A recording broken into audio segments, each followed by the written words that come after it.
Hello, good morning everyone. Welcome to Kazi's Kitchen. Today we are going to learn how to wrap bamboo mat or maki soup.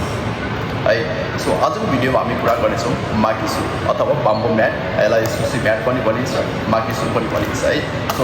Normally we have to kind of maki soup first of all I show you this one this is the plastic maki soup है normally हामी यो चाहिँ हामी के अरे प्लास्टिकले rap गर्दैनौँ अथवा क्लिपिङले wrap गर्दैनौँ होइन without wrapping the clipping we are using this one so and this is the another bamboo mat. So for this one we need to wrap, and why we wrap by plastic for the bamboo mat भन्ने कुरा चाहिँ हामीले यसमा अब के अरे सुसीको rice हुन्छ नि त होइन सुसी राइस रोल गर्दाखेरि चाहिँ राइसहरू चाहिँ यसमा नटासियोस् भनेर हामीले यसलाई प्लास्टिकले ऱ्याप गर्ने गर्छौँ होइन त्यसको लागि हामीलाई चाहिन्छ क्लिङ फिल्म नाइफ भइहाल्यो and bamboo mat or maki soup and let's do it we take the cling film from here to this much यतिकै राख्ने दिने यतिको राख्ने and after that we put the this one should be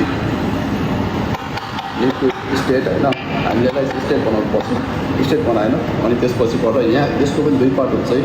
है यो rough side भयो यो shining part so normally म चाहिँ यही गर्छु होइन साइनिङ पार्टलाई चाहिँ तल राख्छु है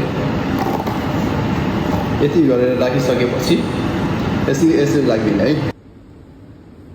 आफ्टर द्याट तलबाट टक्क ल्याएर माथि राखिदिने सट्टा आदि है त्यसपछि यहाँबाट उचाल्ने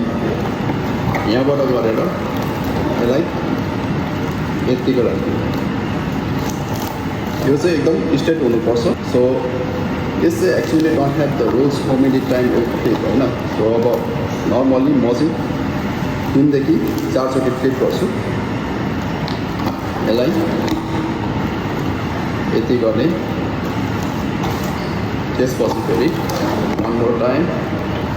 सो यति गरिसकेपछि अनि यहाँबाट हामीले नाइफले यसलाई काट्दिने त्यसपछि त्यही काटेको भागबाट यसलाई यहाँबाट ल्याएर फेरि यतिको राखिदिने है अब यति त गऱ्यो होइन यति ऱ्याप गऱ्यो तर हाम्रो त्यो एक्स्ट्रा पार्ट छ यो भयो यो एक्स्ट्रा पार्ट छ नि त यो एक्स्ट्रा पार्ट त हामीलाई चाहिँदैन होइन सो अब यसलाई पनि यसो गरिदिने अनि माथिबाट अलिकति यसलाई पनि निकालिदिने अर्को साइड पनि सेम निकालिदिने है त्यसपछि यहाँबाट यसलाई हामीले फ्लिप गरिदिने यहाँ छेउमा ऱ्याप गरिदिने है यसो गरिदिने अनि यता खुल्लै हुन्छ यसपछिबाट हामी यहाँबाट यसलाई बिस्तारै हामीले यसो गर्छौँ इयर हुन्छ जुन इयरलाई चाहिँ हामीले बाहिर फाल्नुपर्छ है यहाँ गर्ने यता खुल्लै हुन्छ यति गरेपछि सो हावा बाहिर गयो नि त होइन अनि त्यसपछिबाट यहाँ पनि यतापट्टि पनि हामीले गरिदिने हामीले लाइटरले डराएर बाहिर निक्लेको प्लास्टिक हुन्छ नि यसलाई लाइटरले